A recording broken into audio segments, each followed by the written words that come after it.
প্রায় ৯ মাস পর কাল থেকে পর্যটকদের জন্য আবারও খুলছে সেন্ট মার্টিন দ্বীপ।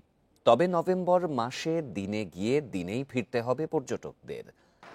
এ নিয়ে আলোচনা করতে রাজধানীর ধানমন্ডি থেকে আমাদের সাথে যোগ দিচ্ছেন পরিবেশ ও জলবায়ু পরিবর্তন আন্দোলন পরিজার সভাপতি মোহাম্মদ আব্দুস সোবহান। আপনাকে স্বাগত। আগামীকাল থেকেই তো সেন্ট মার্টিন খুলে যাচ্ছে এবং দেখা যাচ্ছে যে রাত্রি যাপন করতে পারছেন না পর্যটকরা, এবং পরিবেশ মন্ত্রণালয় 12টি নির্দেশনা আসলে দিয়েছে। তো সার্বিক পরিস্থিতি আসলে কেমন দেখছেন? বান্ডেল থাকলে প্রতি সেনমানিতে টাকা বাঁচবে। বিকাশ সেনমানি বান্ডেল কিনে জিতুন প্রতি লেনদেনে।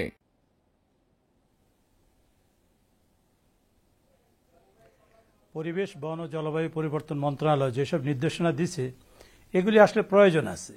বিশেষ করে এটা তো একটা প্রবাল দ্বীপ এবং এটা 8 বর্গ কিলোমিটার, সেখানে 8,000 লোকের বসতি।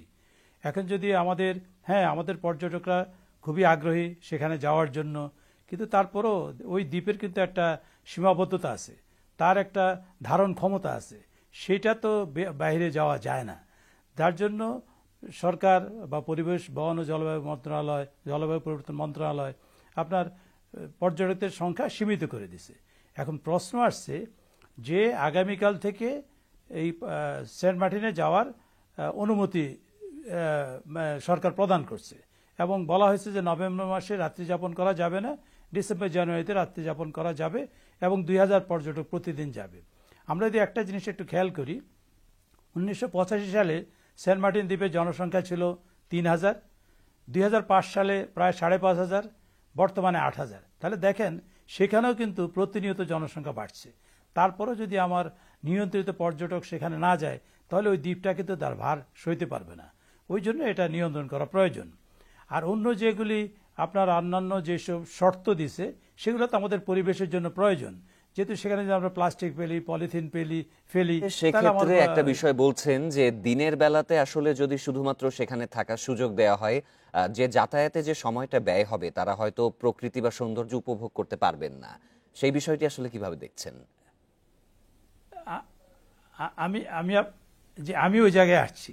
আগে আমরা যখন আমি নিজেও সরকারি কাজেও সেখানে গেছি, যেহেতু আমি পরিবেশ অধিদপ্তরে ছিলাম, তো সেইখানে আগে আমরা টেকনাফ থেকে সেখানে যেতাম, খুব দ্রুততম সময় আমরা সেখানে যেতাম, গিয়ে সারাদিন থেকে আবার বিকালবেলা সবাই চলে আসতে পারতো। কিন্তু এখন যেহেতু ইনানি থেকেও যাওয়ার সুযোগ নাই, যেহেতু ইনানি হচ্ছে আমার এনভায়রনমেন্টালি ক্রিটিক্যাল এরিয়া, সেখানেও কোনো আপনার জেটি করার সুযোগ নাই। তাই এখন আমাদের কক্সবাজার থেকে যেতে হচ্ছে। যেহেতু কক্সবাজার থেকে আমরা সেন্ট মার্টিন যাব, এটা দীর্ঘ সময়, সেখানে গিয়ে এটা আমি অবশ্য একমত পর্যটকদের সঙ্গে বা যারা এই ব্যবসার সঙ্গে সংশ্লিষ্ট তাদের সঙ্গে, যে এত স্বল্প সময় একজন পর্যটক কিভাবে এই দ্বীপটা একটু ঘুরে দেখবেন। কারণ তার সেখানে একটা জাহাজে গিয়ে, এবং আরও জানা গেল যে বর্তমানে যে জেটি আছে সেটা নির্মাণ কাজ চলছে। তাহলে এত বড় একটা জাহাজ সেখানে যখন নোঙ্গর করবে, এই পর্যটকদের সেখান থেকে নামতে সময় লাগবে, তারপর তারা যাবেন একটু ঘুরে দেখবেন, আবার এই পর্যটকদের উঠতে সময় লাগবে, কেউ হয়তো একটু দূরে গেল, সে রয়ে গেল, তাহলে সে কি করবে, কোথায় থাকবে সে এই রাত্র? তো এই জন্য আমার মনে হয় এই জায়গাটা একটু চিন্তা করা দরকার, যে কিভাবে পর্যটকরা যেন সেখানে রাত্রি যাপন না করলেও আরও একটু বেশি সময় থাকতে পারে সেটা। তো এখানে দুইটা, একটা জিনিস হলো আমরা আগে নাফ নদী ব্যবহার করতাম, এখন করতে পারছি না। আমি মনে হয় আমার যেটা প্রস্তাব, আমি মনে করি সরকারের এই বিষয়ে নাফ নদী যেহেতু চলাচলের উপযোগী করা দরকার, আমাদের যদি প্রতিবেশী রাষ্ট্রের সঙ্গে সরকারের সঙ্গে কোনো রকম আন্ডারস্ট্যান্ডিং করতে হয়, সেটা করে আমরা যেন নাফ নদীটা আমাদের সচল থাকে। যদি নাফ নদী সচল থাকতো তাহলে কিন্তু আমি টেকনাফ থেকে চলে আসতাম, তাহলে দিনে দিনে কিন্তু পর্যটকরা কোনো আপত্তি করতো না। তখন কিন্তু সে চাইলে অন্তত 7-8 ঘন্টা থাকতে পারতেন। 7-8 ঘন্টা আর 3 ঘন্টার মধ্যে তো অনেক তফাৎ, তাই না? এই বিষয়টা আমার মনে হয় যে পর্যটন নিয়ন্ত্রণের কারণে যে দ্বীপের বাসিন্দা সহ যারা ক্ষতিগ্রস্ত হয়েছে তাদের বিষয়ে আসলে কি বলবেন?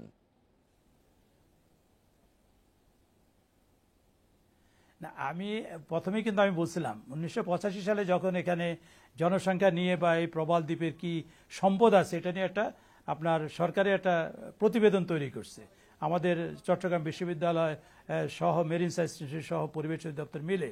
তখন কিন্তু একটা প্রস্তাব দেওয়া হয়েছিল যে এই দ্বীপে যে জনসংখ্যা আছে, এই জনসংখ্যাকে যদি আমরা সেখান থেকে সরিয়ে নিয়ে এটাকে যদি একটা মেরিন পার্ক, মেরিন জু করি, এখানে প্রচুর পর্যটক কিন্তু এখানে আসবে, আমরা বিদেশি পর্যটক এখানে আসবে।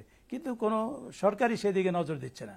আমি তো শুরুতেই বললাম 3000 থেকে 5500, এখন 8000, এবং একটা গবেষণা বলা হয়েছে আপনার আন্তর্জাতিক ওশান সায়েন্স জার্নালে 2020 সালে প্রকাশিত একটা প্রতিবেদনে বলা হয়েছে 2045 সাল নাগাদ এই দ্বীপে প্রবাল থাকার সম্ভাবনা খুবই কম। যদি এই দ্বীপে প্রবাল না থাকে তাহলে তো এই দ্বীপে মানে মানুষের বসবাস করার সুযোগ থাকবে না, এবং সেখানে যে বিরল প্রজাতি আছে বিশ্বজুড়ে যেসব বিলুপ্ত আপনার কাসিম আছে, বিশেষ করে জলপাই রঙের কাসিম, সেটা, এবং 4 ধরনের ডলফিন আছে, বিপন্ন পাখি আছে, তারাও সেখান থেকে চলে যাবে। তাহলে এই দ্বীপের কিন্তু গুরুত্ব কমে আসবে। বরং আমরা যদি এটাকে দীর্ঘস্থায়ী করতে চাই, টেকসই করতে চাই, তাহলে আমাকে জনসংখ্যা এবং আপনার কি বলে পর্যটক এটা নিয়ন্ত্রণ করতে হবে। এটা আমাদের সবার স্বার্থেই কিন্তু দরকার। এখন আপনি হয়তো বলতে পারেন যে 2000 লোক যাচ্ছে, তাহলে মাসে আমার 60,000 লোক যাবে, 2 মাসে আমার 1,20,000 যাবে, কিছু করার নাই। কিন্তু যদি আমার 45 সালের পরে দেখা যায় একজনে যেতে পারলো না, তাহলে কি হইলো? নিশ্চয়ই আসলে এই সকল নির্দেশনা কঠোরভাবে বাস্তবায়ন করাটাই যুক্তিযুক্ত। জনাব আব্দুস সোবহান, আপনাকে ধন্যবাদ আমাদের সাথে যোগ দেওয়ার জন্য।